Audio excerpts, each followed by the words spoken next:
अक़वाम मुत्तहिदा का गैर मुस्तकिल रुकन बनना पाकिस्तान के लिए कितना सूदमंद होगा, इसका फ़ायदा उठाते हुए पाकिस्तान क्या कुछ कर सकता है, यही सवाल अपने एनालिस्ट्स के सामने रखते हैं। राव खालिद साहब, क्या लगता है आपको, क्या सिग्निफिकेंस है इसकी?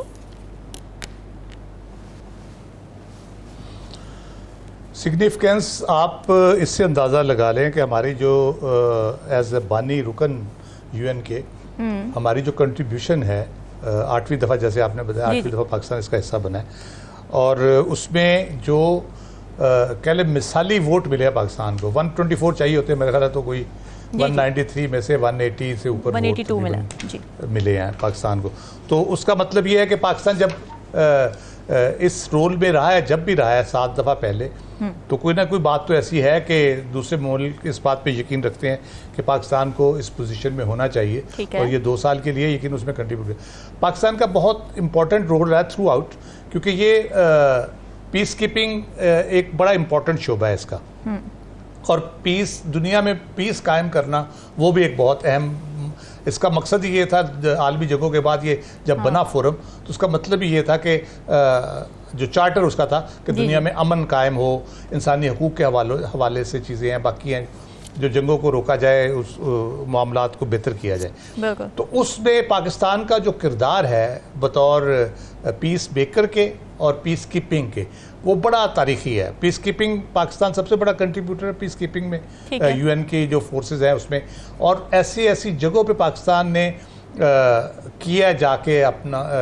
किरदार अदा किया है, जिसमें जानों की कुर्बानियाँ भी दी हैं, शहादतें ली हैं, बहुत तकलीफ़ें उठाई हैं, और लेकिन पाकिस्तान ने बहुत बड़े बड़े काम किए। उसमें एक मुझे एग्जैक्ट मुल्क का याद नहीं, वहाँ पे यूएस के लोग फंस गए थे, फौजी इसी तरह से, और पाकिस्तानी फौजियों ने उनको रेस्क्यू करवाया था वहाँ पे, और बहुत वो एक तारीखी हिस्सा है यूएस पीस कीपिंग की तारीख का, एक बहुत बड़ा वाक़या है वो, बहुत बड़ा सानिया हो सकता था, जिसको रोका पाकिस्तानी फोर्सेस ने और उसको वहाँ कंट्रीब्यूट किया। जहाँ तक इंटरनेशनल नेगोशिएशंस हैं, पीस की नेगोशिएशंस हैं, उस हवाले से भी पाकिस्तान का रोल बहुत इंपॉर्टेंट है। पाकिस्तान ने ना सिर्फ ये कि इस खित्ते में पाकिस्तान ने कोशिश की है, और पाकिस्तान ने हमेशा पीसफुल वे में मामलात को आगे बढ़ाने की कोशिश की। हमारा कश्मीर का मसला है अपना, या फ़लस्तीन का मसला हो, या और दुनिया के मसाइल है, उसमें पाकिस्तान ने हमेशा कोशिश की है कि बेहतरीन तरीके से टेबल पे बैठ के मामलात को तय किया जाए, और इसको हमेशा पाकिस्तान ने सपोर्ट किया है, फ़रोग दिया है, और अपने तय जो भी काविश कोशिश हो सकती है वो की है। और पाकिस्तान के जो डिप्लोमेट्स ख़ास तौर पे नजम साकिब साहब ज़्यादा बेहतर बता सकेंगे, जिन्होंने कंट्रीब्यूट किया है यूएन के मुख्तलिफ शोबों में, पॉपुलेशन के हवाले से हमारा बहुत बड़ा कंट्रीब्यूशन है, पॉपुलेशन कंट्रोल के हवाले से, पॉपुलेशन उसके अहमियत के हवाले से, उसमें स्पेशल जो यूएन जो पॉपुलेशन फ़ंड बना था, वो भी पाकिस्तान की लीडिंग एक खातून थी, उन्होंने वो सजेस्ट किया था, और उसके उन्होंने वो बनवाया था बुनियादी तौर पे जो पॉपुलेशन फ़ंड बना था यूएन का। तो इस तरह पाकिस्तान का नो डाउट, इसमें कुछ शक नहीं है, पाकिस्तान के यूएन के हवाले से, इंटरनेशनल मामलात के हवाले से, इंटरनेशनल इशूज़ के हवाले से बहुत इंपॉर्टेंट रोल रहा है, और पाकिस्तान एक इंपॉर्टेंट मुल्क, और ये इलेक्शन भी इस बात की गमाजी करता है। भूल जाते हैं कि जब इक़्तिदार में थे तो क्या स्टेटमेंट सामने आती थी। राव खालिद साहब, खान साहब जब हुकूमत में थे तो जेलों में मिलने वाली फैसिलिटीज़ के हवाले से उनका बड़ा एक स्ट्रेट फॉरवर्ड मौक़िफ़ था। इस तरह की बातें होती थी कि जी सहूलियात नहीं होनी चाहिए, एसी उतरवा लूँगा, बाहर जाके उन्होंने इस तरह की स्टेटमेंट्स दी, नारे लगाए। अब जब वो खुद जेल में हैं तो कैसी बात है कि ये पैराडॉक्स है कि जब वो खुद जेल में है तो हुकूमत को आके वजाहतें देनी पड़ी, डिफेंस करना पड़ रहा है कि जी ये सहूलियात हमने दी हुई हैं, क्योंकि शिकायत आ रही है खान साहब की तरफ से। तो ये कितना बड़ा एक पैराडॉक्स है, और आपको क्या लगता है कि इस तरह की सहूलियात मिलनी चाहिए या नहीं मिलनी चाहिए? क्योंकि खान साहब का तो एक मौक़िफ़ नहीं है इस पर, उनका तो बदल रहा है। देखिए, मैं ये कोई इतना इम्पोर्टेंट इशू नहीं है मेरे हिसाब से। अच्छा, जेल तो जेल है, सहूलियात हैं या नहीं है, आप वहाँ पे बेशक उनको बेहतरीन किस्म के बेड लगा दें, कुछ भी कर दें, व्हाटएवर। तो और दूसरा जो होती हैं चीज़ें जेल मैनुअल के मुताबिक होती हैं, और jail manual class C, B, A class define करता है, मैं नहीं करता, ठीक ये है। जेल मैनुअल करता है। सही और है। उसमें आपकी एजुकेशन क्या है, ग्रेजुएट हैं या उससे ऊपर मेरा बी क्लास मिलती है, हाँ। और साथ कोई आपका उहदा ए क्लास भी मिल जाती है, जिसमें आपको मुशक्ति भी मिलता है, ठीक है। आपको बेहतरीन कमरा, बेड वगैरह, अटैच बाथ, ये सारी चीज़ें मिलती हैं। तो वो उसके मैनुअल के मुताबिक होती हैं चीज़ें। ठीक है। अब मुझे पता नहीं ये मैनुअल के मुताबिक है या नहीं है। अच्छा। ये जो तस्वीरें आई हैं उससे तो 8 बाई 8 का कमरा लगता है, ठीक है। जिसके अंदर ही दीवार करके बाथरूम उसमें शामिल किया गया है और कूलर लगा हुआ है उसके अंदर, वॉट एवर। मुझे कितनी अच्छी सहूलतें नहीं है, लेकिन जेल में है बहरहाल। ठीक है। जेल तो जेल है। लेकिन असल बात जो करने वाली है वो ये है कि ये कल जिस वक्त ये सारी चीज़ें सामने आई, उस वक्त जो माहौल था और जो बात हो रही थी वो ज़्यादा इंपॉर्टेंट है मेरे जी, जी, हिसाब से। मुज़ाकरात ये तो की चलता बात। रहेगा, ये तो सियासी पॉइंट स्कोरिंग के लिए लोग करते रहते ठीक हैं, एक दूसरे को बात करते रहते हैं, एक दूसरे करते रहते हैं। मुज़ाकरात की बात मेरे हिसाब से बहुत इंपॉर्टेंट ठीक है। हर बंदा कह रहा है, हुकूमत भी कह रही है मुज़ाकरात करें, अब सुप्रीम कोर्ट ने भी कह दिया है। बिल्कुल। अब सुप्रीम कोर्ट ने क्यों कहा ये मुझे अभी तक समझ नहीं आई। और अच्छा। क्या सुप्रीम कोर्ट को ये कहना चाहिए था?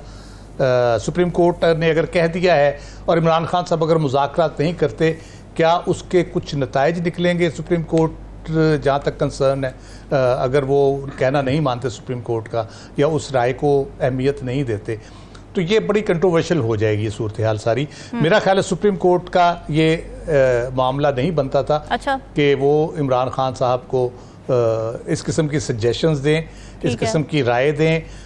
ख़ुद वो सब जुडिस मामलात पे उनको बात नहीं करने देते और सही तौर पे नहीं करने देते, क्योंकि वो सुप्रीम कोर्ट ने उस पर फैसला करना है। तो ऐसे मामलात जो पॉलिटिकल डोमेन में हैं, जिसमें सियासतदानों ने फैसला करना है, अगर उसमें सुप्रीम कोर्ट अपनी राय देती है तो क्या उसका उन केसेस पे, सब जुडिस मामलात पे असर नहीं पड़ेगा? सुप्रीम कोर्ट की एक ओपिनियन नहीं होगी कि ये बड़ा हट धर्म शख्स है, हमने मुज़ाकरात का कहा, मुल्क के खातिर से मुज़ाकरात नहीं किए। एक सोच में आ सकती है उनकी, टिल्ट आ सकता है, थोड़ा सा उसमें शक शुबे की गुंजाइश निकल आती है।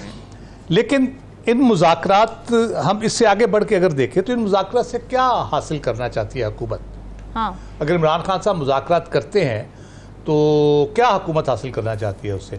सियासी इस्तेहकाम जो हम बात करते हैं कि जी अगर इमरान खान साहब मुज़ाकरात की टेबल पे बैठ जाएंगे, गुडी गुडी हो जाएंगे हुकूमत के साथ या उनके मामला तय कर लेंगे, तो उससे सियासी इस्तेहकाम आ जाएगा। सियासी इस्तेहकाम आने से क्या अब हम उस स्टेज पे हैं कि हम बाकी मामला भी ठीक कर पाएंगे? मेरा ख्याल है अब उससे बाकी मामला भी आप ठीक नहीं कर पाएंगे, क्योंकि जिस नहज पे हम जा चुके हैं, ना IPPs का गर्दिशी कर्जा कम होगा उससे, ना बिजली के रेट्स कम होंगे, ना गैस की कीमतें कम होंगी, ना IMF से आपको निजात मिलेगी। ये बताएं राव खालिद साहब कि PTI का मुज़ाकरात का मकसद, अगर आप अपना एनालिसिस दें इस पर, PTI का मुज़ाकरात का मकसद क्या सियासी इस्तेहकाम लाना है इस मुल्क में, या फिर बानी तहरीक इंसाफ की रिहाई? जी जी, मैं उसी बिल्कुल, मैं अगला पॉइंट मेरा यही है कि बुनियादी तौर पे उनसे मुज़ाकरात का मकसद सियासी इस्तेहकाम लाना है या स्पेस हासिल करनी है वक्ती तौर पे, साल 2 साल की, जैसे उनको कहा जा रहा है, खामोश रहें। हाँ। कि उनकी मकबूलियत एक इस एनालिसिस के साथ, इस सोच के साथ कि ये थोड़ा अर्सा जेल में रहेंगे, फिर बाहर आएंगे, फिर मुज़ाकरात होंगे, तो इस टाइम में उनकी मकबूलियत कम होगी, उनका इन्फ्लुएंस कम होगा, शायद पॉलिटिकली भी उनको कुछ डैमेज हो जाएगा, उनकी पार्टी के अंदर रेशा दवानियाँ हो रही हैं मुख्तलिफ़ किस्म की, उसमें कोई फ़र्क पड़ जाए, तो उसमें उनकी जो स्पेस लूज़ की है जो दूसरी पॉलिटिकल पार्टीज़ ने, ख़ासतौर पे PMLN ने, वो शायद दोबारा गेन कर लें, वोट बैंक अपना इस्टेब्लिश कर लें। अच्छा। कोई काम ऐसा कर लें, लोगों को सहूलियात दे के, कोई रियायत दे के मुख्तलिफ मामलात में, तो थोड़ा सा उनके लिए स्पेस निकल आए। बुनियादी मकसद ये है, बुनियादी मकसद सियासी इस्तेहकाम लाना नहीं है, क्योंकि अगर सियासी इस्तेहकाम अगर आता है तो आपके पास रोड मैप क्या है उसके आगे माशी तौर पे? क्या आपने कोई दिया रोड मैप कि हम ये करेंगे, इस तरह करेंगे, इस तरह करेंगे? आप ताजिरों के रजिस्ट्रेशन की बात कर लें, IPPs की बात कर लें, जैसे मैंने की,